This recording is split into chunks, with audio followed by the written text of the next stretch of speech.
What's up? My name is Sue, and on this channel I'm going to talk about all the topics around the music industry, and I hope I can answer a lot of questions that you as independent artists and bands might have. In this video, we're going to talk about the YouTube Content ID and why you as a musician or a band should definitely not miss out on that source of income. So first of all, what is the YouTube Content ID? YouTube Content ID is basically YouTube's tracking device for audio files. So you as a musician, you will upload your music with a digital distributor. If you actually activate the Content ID, YouTube is going to scan its entire catalog for that audio file.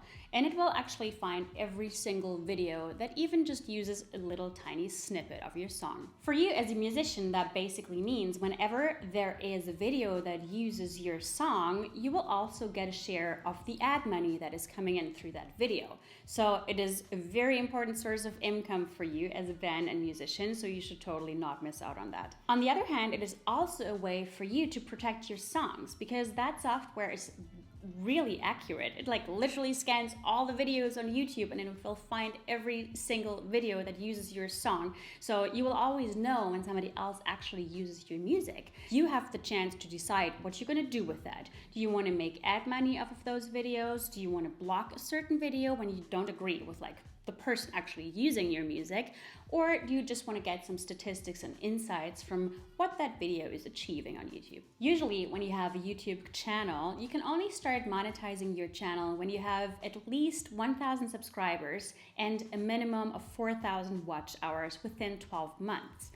As a musician, on the other hand, you can also upload your audio files with a music distributor. You can distribute those files and also at the same time activate the YouTube Content ID. And it doesn't matter how many subscribers you have or if you have a YouTube channel at all, it also works without all that, and you can start monetizing your songs. So once again, how exactly does it work for you as an independent artist?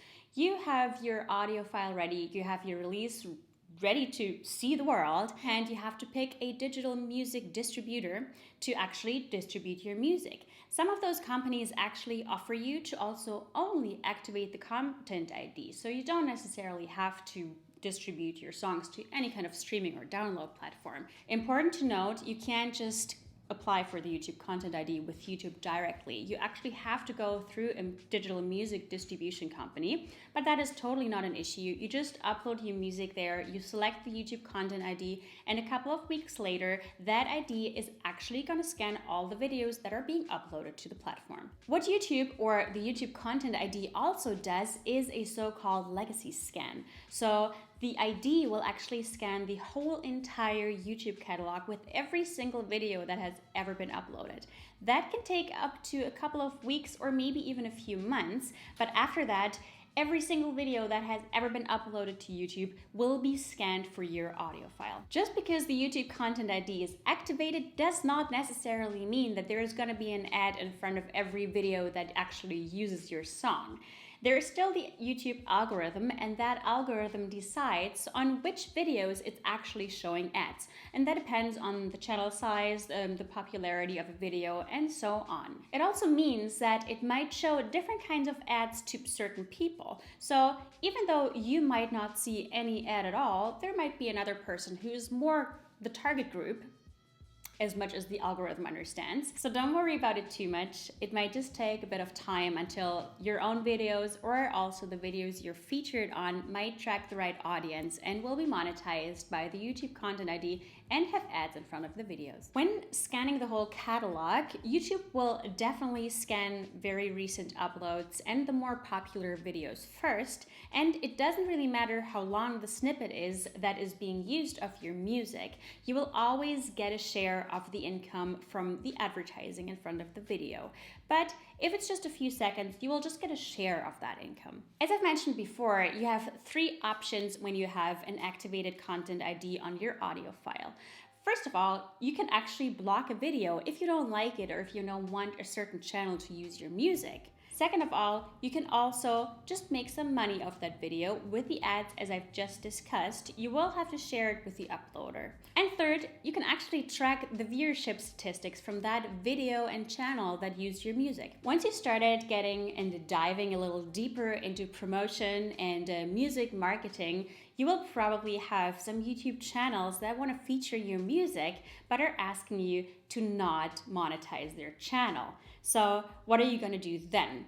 There's an easy solution for that, because your music distributor actually has the option to whitelist every channel that uses your music and that you choose to actually whitelist. Whitelisting means that that channel is going to be excluded from your YouTube Content ID scan, so any video on that channel is not going to be monetized by you. Again, you will need a digital music distributor to actually whitelist a channel, but as you need a digital distributor to upload your music and to actually activate the Content ID anyway, this shouldn't be a problem at all. When you have a partnership with a YouTube channel, or you get featured by a YouTube channel, especially the bigger and more professional ones, they will very likely ask you to actually get whitelisted by your music distribution company. The only reason for that is that they usually want to keep the money that they generate through the YouTube ads. And on the other hand, the channels also don't want to get flagged, because the YouTube Content ID also flags videos that uses music when it's not really clear if the channel actually is allowed to use that music. The benefit for you is that if you work with a channel like that, especially when the audience is a bit bigger and it's actually the audience that will like your music, you will get the exposure that you want. So you should totally see it as a PR marketing tool. When it comes to live streams, especially if you want to live stream your music on another channel, you really have to make sure that you whitelist that channel well in advance of the live stream, because otherwise the Content ID might just block the video, there might be a replacement image, or it might be muted, and that would be obviously not the ideal situation for that.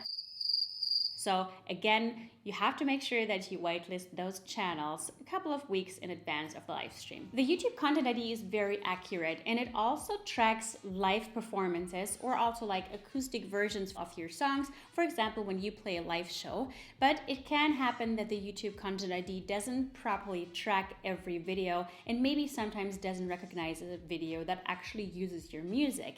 If that is the case, once again, you have to get in touch with your digital music distribution company and ask them to manually add that video to the list of the monetized videos. In general, every song and every track that you own and that you wrote yourself will work for YouTube Content ID, but there are a few exceptions. One good example for that are cover versions. Obviously, when you record a cover version, there probably were other people who also already covered that song. If they all would actually start monetizing that song, that would literally conflict with each other. You would start claiming each other, and that would just cause major chaos, and technically only the songwriter will have the allowance to actually monetize that song. You're also not allowed to monetize your songs if you used free samples or samples from libraries that offer samples for free in general, or if you created a song from a sample library such as GarageBand.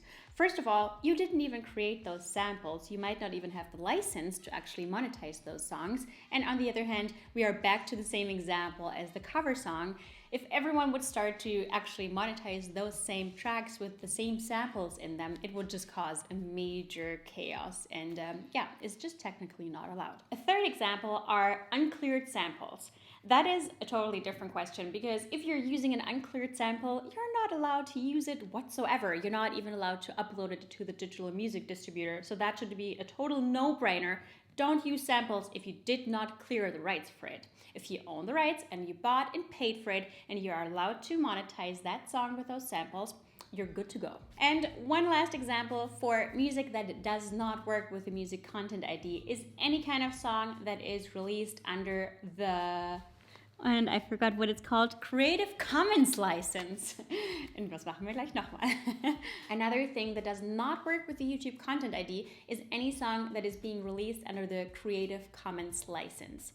That license means that you, as a songwriter, give every other person the right to share, use, and build upon a piece of work that you created. And that was it with our video about the YouTube Content ID. If you have any further questions, please let me know in the comments. I'm happy to answer more of your questions. And if you want to make sure to not miss out on any of our future videos about the music industry and about tips and tricks for you as an independent artist or a band, please subscribe to this channel. It's gonna help us to make way more videos for you in the future. Today, we're gonna add the song Bobby by Alex G to our 𝗧𝗥𝗓𝗦 Spotify playlist, one of my favorite finds on Discover Weekly of the past years, actually. I hope you guys enjoy the rest of your weekend, and I'm gonna see you next week.